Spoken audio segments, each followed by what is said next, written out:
Hello everyone, thanks for coming outside with me today. I've been getting a lot of questions recently, although it's coming close to the beginning of archery season instead of the end, about what I do to maintain my bow after hunts, or in particular at the end of a season. What do I do to clean it up and make sure it's running at its top peak performance? So the first part is the riser. Now this is a carbon riser bow, but whether it's a carbon riser or it's an aluminum riser bow or some sort of cast magnesium, they basically all function the same and they all should be maintained exactly the same as well. Because no matter what material the riser is made of, they all have some sort of screw-in adapters for sights, for quivers, for rests, you name it. But one place you will see rust and you will see things that get seized up is underneath your sights, your quiver, your rest, and so on. So what I do is I actually take all of it off at the end of a season, or if the bow's been out in really heavy rain during a hunt, I'll take it all off. I'll sight it in later. It's better to have it cleaned now than have it rust later. So I take it all off. I clean out the screw hole adapters, the threaded adapters, with a little bit of acetone on a cotton swab, a Q-tip. I run it in there and I twist it around, clean out any dust or dirt or debris or any moisture that might be in there. An alcohol-based thing, solvent will help dry out that moisture, and that'll keep those holes and those threaded adapters from seizing, and it'll keep them clean, and you can use those particular spots for years to come without any issues. I'll even go as far to take off the string stop, the string decelerator down here. I'll take that out, clean that out, make sure everything on the riser is spick and span so I don't have any rust or any other thing weird contaminating the bow. Now the limb pockets is where it gets tricky. Some people, when they get a bow, will actually strip the bow completely down.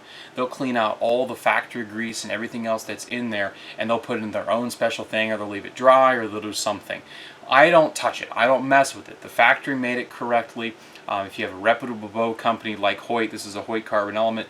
If you have a reputable bow, that bow is going to be made with a solid limb pocket. It's going to be made the way the manufacturer and a team of engineers created it to be made, as reliably and as comfortable shooting and as quiet and vibration free, and etc., etc., etc. So I could take the limbs out and, you know, clean out the pockets of this, that, and the other thing, but I've never seen a reason to do it. The only time I've ever done that was I was caught in an absolute downpour several years ago. I was out hunting and I was in this downpour for several hours. I took it to my local pro shop and I said, listen, I need it broken down. And when we broke it down, there was very little water inside the limb pockets, but there was some.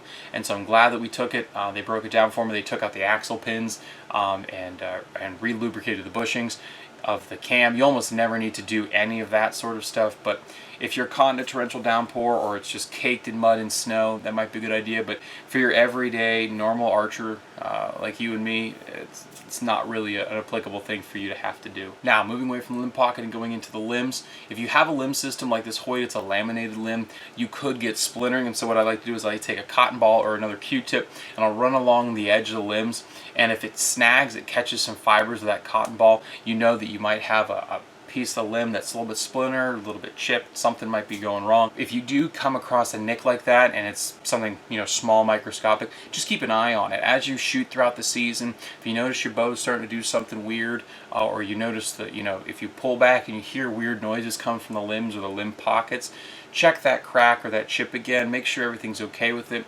I'm not condoning you shoot a damaged bow, let's get that very clear, but there are certain things that are cosmetic in how they are with the bow, and there's certain things that could be potentially dangerous or life-threatening. If you take care of your equipment and you're in tune with your equipment while keeping it in tune, you'll be able to decipher whether or not you have a problem with your limbs or with your cams or with your axles or your riser, because you shoot it a lot more frequently than sitting it on a case for 6 months. Coming out of the limbs and going into the cam, you never really have to take out this axle pin. The cams you never have to touch, you never have to spray WD-40 in here.